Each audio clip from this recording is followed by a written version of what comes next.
वर्ध्याच्या हिंगणघाट तालुक्यातील धामणगाव सातेफळ परिसरामध्ये बकऱ्या चारणाऱ्या 55 वर्षीय व्यक्तीवर दबा धरून बसलेल्या वाघानं अचानक हल्ला केला। वाघानं झडप घेताच त्यानं धाडसानं प्रतिकार करत आरडाओरडा केला। त्यानंतर वाघ जंगलाच्या दिशेनं पळून गेला। हल्ल्यामध्ये व्यक्तीच्या अंगावर जखमा झाल्या असून हिंगणघाट उपजिल्हा रुग्णालयामध्ये उपचार सुरू आहेत। वन विभागाकडून घटनास्थळी पाहणी करण्यात आली।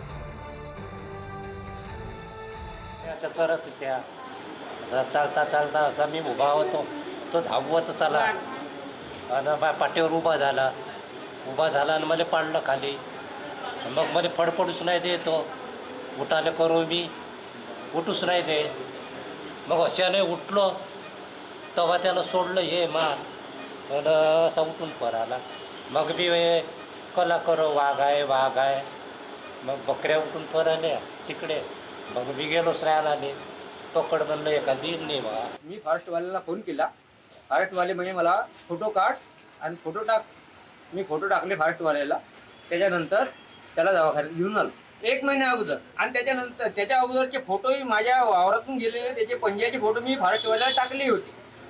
पंजाचे फोटो हे माझ्याजवळ। त्यांना विचारलं मी, ते का म्हणे पहिले म्हणे का कुंभीले गेला, सातेफळले गेला, पण त्यानं काही त्याच्यावर चौकशी केली।